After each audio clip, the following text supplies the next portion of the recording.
Welcome back. We've been hearing a lot about a green beetle that destroys ash trees, and while it hasn't made its way to North Dakota quite yet, experts are keeping an eye out for the invasive insect. So today, NDSU Extension Forester Joe Zalesnik is here with some information for us about this bug. So what is it exactly? What's the name of it first? And the name is the emerald ash borer. It's an insect. It is from Asia, we believe from China. Came to the U.S. in the mid-1990s in the Detroit, Michigan area, and has slowly been spreading out from there. And it kills ash trees, plain and simple. A lot of the insects that are like this will kill trees that are stressed, but the emerald ash borer goes after even healthy trees. So we're a little worried about it, especially here in North Dakota, because we have a lot of ash trees. Ash makes up, in some communities, 60, 70, even 80% of the street trees. And in the few forest lands we have, it's still a major component of the forest. So it's spread from Michigan. Why hasn't it come to North Dakota yet, do you think? That's a good question. The main way it's been spreading has been through firewood, sometimes through infested logs or wood products, I should say.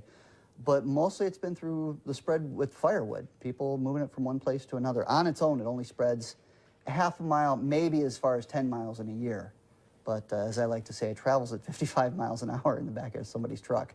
Is it somewhat analogous? We hear so much about zebra mussels now that it's lake season. It's somewhat analogous to that kind of invasive of a species, or? I think that's a great analogy. Absolutely. Thanks. I know nothing about forestry, so good. I mean, in what way specifically? Just because this thing can get attached somewhere, now boom, that like Lake Melissa now they're saying, hey, it might be gone. I've heard that as well. How to say this? No, it's not that it will. Oh boy, you put me on the spot here. I'm trying to gather my thoughts. It's not that it will get there and then everything's going to die all at once. Actually, the population takes several years to build up. But once it's built up past a certain critical level, then trees will start going left and right. The first few years of an infestation are really difficult to find the insect. That's one of the really big challenges a lot of communities, a lot of states have had, is simply trying to find it. Which is why you've got this purple trap thing here. And so tell us about it's not in North Dakota yet. Right. And is there a way, first off, to prevent it from crossing the border, which I'm presuming there's not, but.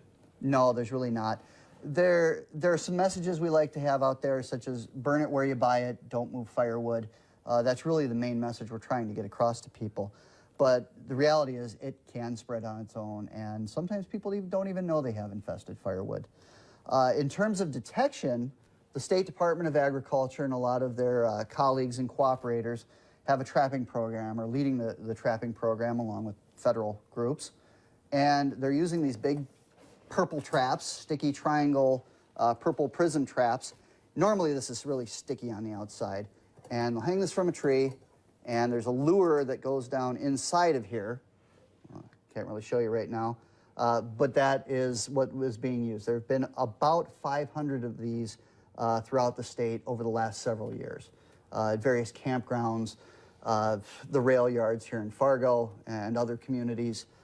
And so far, so good. So nothing so far, but when we come back, I want to talk about, so what if we do find one of these in one of these traps? What does that mean, and how do we obviously prevent it from spreading here in North Dakota? Stay with us when we come back. We'll have a little bit more about what's going on here with these beetles.